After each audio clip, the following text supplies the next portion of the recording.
Will be Chris, and his title today is 325 Degrees Until Done.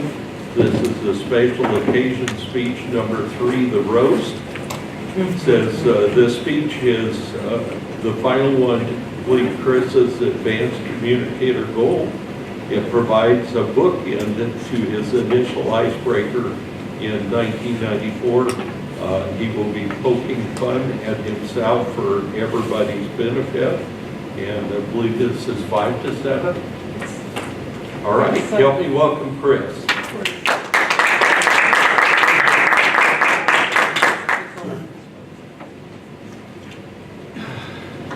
So last December, I decided I was not going to procrastinate on the speech anymore. So I know roasts are meant to be good-natured ribbing, and I was holding it off because sometimes there's a little bit of mean-spiritedness. I'm not a mean-spirited person.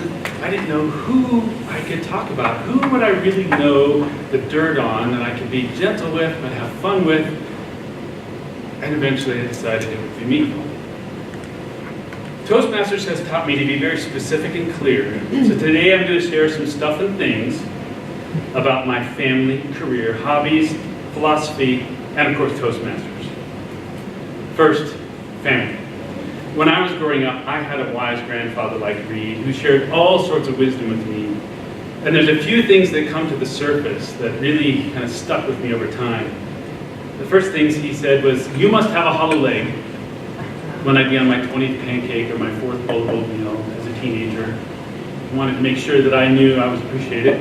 And you sure would be taller if you didn't have so much turned over at the bottom. Grandfather's thinking. Family is a big part of my life, and of course I have 4 children with Diana. Only crazy people have 4 or more children. So my children are, I have a 10-year-old, newly double-digit girl who's in elementary school.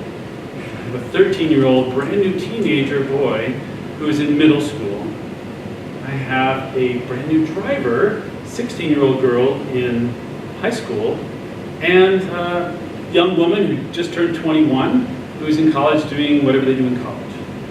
So their family's been a big part of it, and of course that would have happened without Diana. Diana and I have been married for 31 years. You've seen her be patient and persistent, you have no idea. So back in college, when I started out, I was in aerospace engineering, which is a teeny tiny slice of mechanical engineering, and I was not doing so well, and I met Diana, and we became friends, and I thought, you know what? I think the only way I'm going to get through school is to get a built-in study partner. So not only did I switch over to mechanical engineering, I married Diana, so that we had the best chance of making it through, and it worked. I was able to get through. Once I got through college, I graduated in RTC, and Diana and I were both commissioned as officers.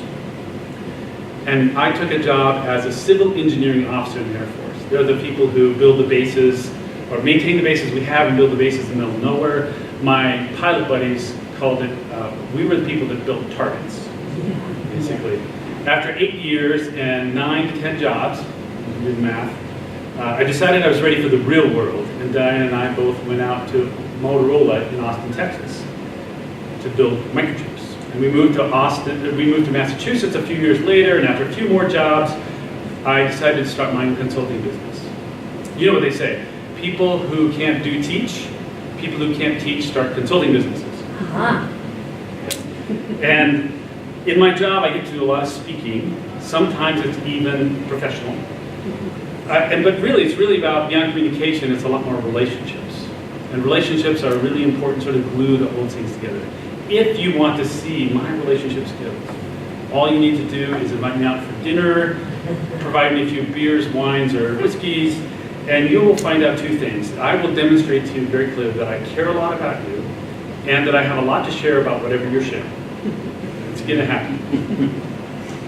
I've been told that my work style, when I get to work, is a curious combination of driven pre-planning and very zen-like execution. So the good news is, as long as I'm not late or anyone's depending on me, everything will be just fine.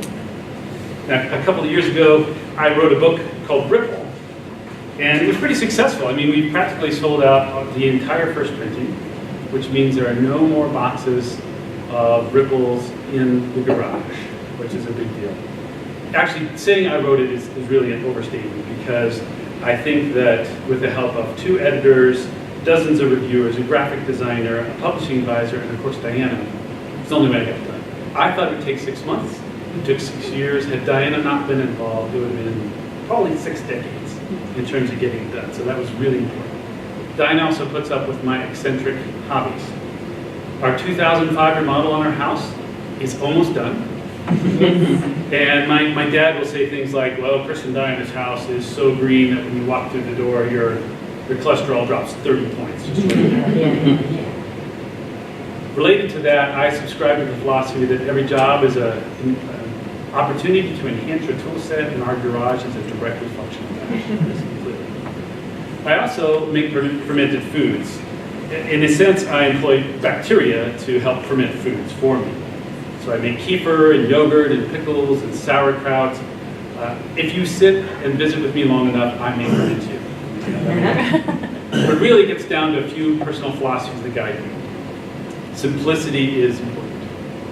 Frankly, I can't remember so much. So simplicity is very good. Honesty kind of goes with the simplicity thing. I don't remember who I told what, so I just say the same thing. It works out pretty well. Generosity.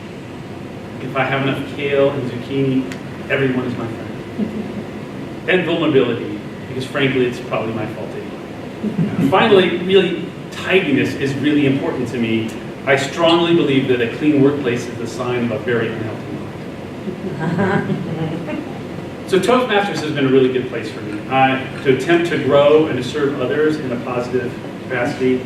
If I keep coming, I believe that at some point this will rub off on me eventually. So in summary, today I shared some stuff and things about my family, career, hobbies, philosophy, and Toastmasters. Oh, one more story. I used to share in the drives home with Diana how it was so interesting that public speaking and personal improvement attracted these sort of weird, quirky, eccentric people that seemed to just never go away.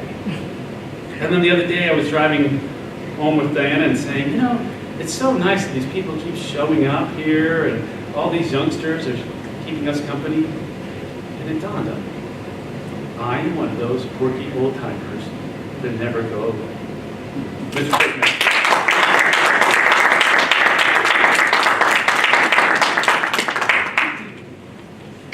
All right, let's take a minute here and put your thoughts together with some notes to Chris.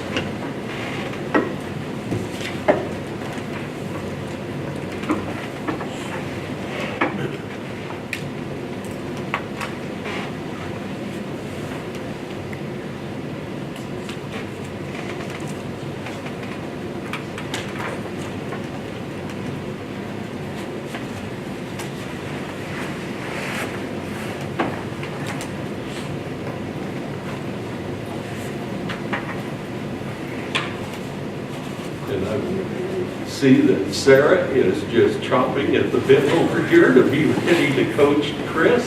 So help me welcome Sarah.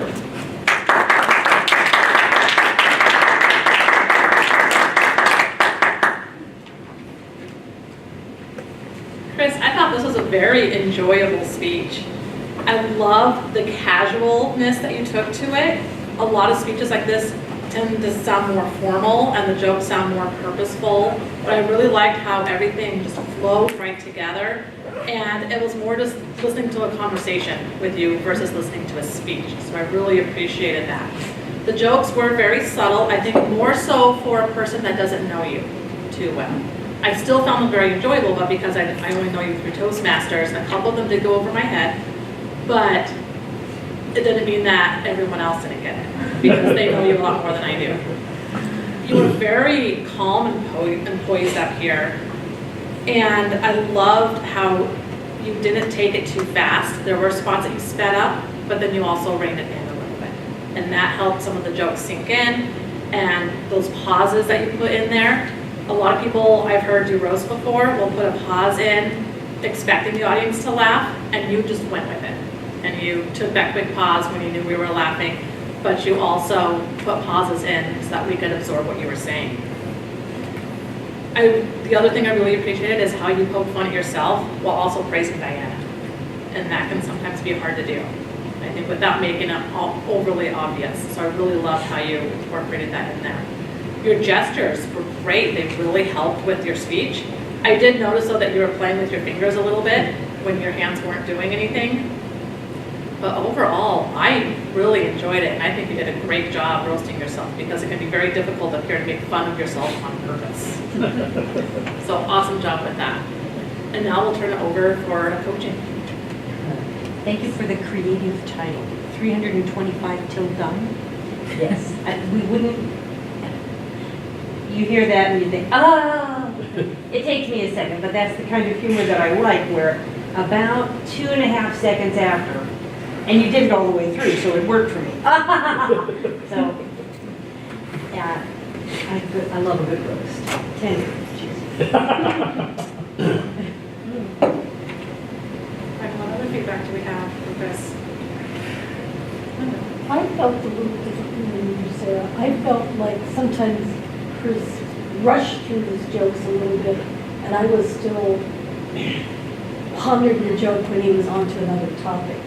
So I would have appreciated maybe a little longer pause to let my early morning mind wrap around what he was saying. That's a good point. I would like to add, you know, to step that, I think you could have used some vocal variety in there. I mean, you've got a natural variety, but when you're roasting yourself, and it's that second half of the joke, and I think you stumbled, you know, your first few jokes kind of fell flat, and I think that might have created some hesitancy on your part to keep, because you stopped it in the beginning, you paused more in the beginning, but it's like the jokes were so soft, it was like, wait a minute, wait a minute, it's like, Yeah. you had to be fast to catch it. Okay. But if you had used a different level of vocal variety, you could have, I think it really would have made this more impactful, and we would have gotten the jokes much more readily. Chris, I love your speech, and I didn't know you worked for Motorola before, because I worked for Motorola before. That's sometimes have the name of a company, or instead of say I work for a company, but you said the name, it at least resonate me. My suggestion for you is you are really good when you were Toastmaster for contest. You're really good engage with audience. And this one, you pretty much talk about the jokes and not much engagement, but maybe create even tiny bit that will create more interest. I think that's maybe for future and a little bit. That's your strongest point. Alex? Quirky old timer. Nobody here. What I really liked, Chris, is the vulnerability that you showed here and the willingness to poke fun at yourself. I think that, to Brian's point, if there was maybe a little bit of vocal variety as you difference as you set up the challenges that you were then going to make the joke about, and then switch off the voice a little bit to deliver that punchline, I think that would have been a little bit more effective in letting the audience know, aha, this is the point where I need to laugh, and so they'd be quicker to absorb the joke. Did you have a comment? I do. I'm going to say this, all in the best intention. Oh, I'm totally ready now. Let me hold on.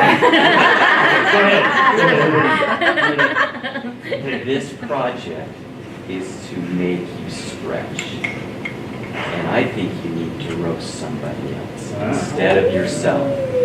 That, I know, because this was one of the hardest speeches I ever gave, because I think I'm much like you. I don't want to poke fun at someone, but this is one of those that I think we need to practice so that we can soften how we see things but still enjoy the humor in it. From my perspective, the speech was fantastic. I loved how you were able to make it part of us and how you engaged it. I wanted two things to be set up better, and that was your explanation of your children and your girls and then your gray hair, or something like that. I wanted a little peek at, you rush through this little aspect of that you're both officers and you get married. And I wanted something there to say, what's the dynamics at home with two officers, or something fun. But again, I love the speech. This project is one that is really for us to learn from. So I would encourage you to think of roasting someone, and John would be great to be. Or read. ASAP. Okay, See, what, I knew Reed win. After he's won the international contest, you go on at the district and say, I knew Reed win.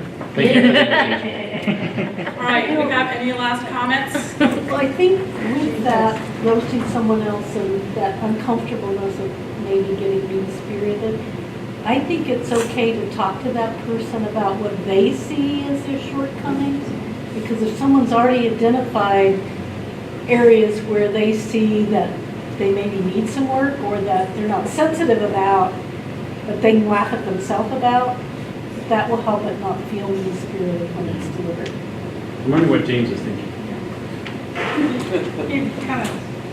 I just said, I'll give you, one thing that struck me was a phrase you used, it can relate to clean workplace is a sign of unhealthy mind. I'm thinking, I really have the garage looking bad, and what my son has done to it after it started. Not really hard. All right, well, I think we gave you some good feedback on that, Chris, and I cannot wait until you can roast Reed again.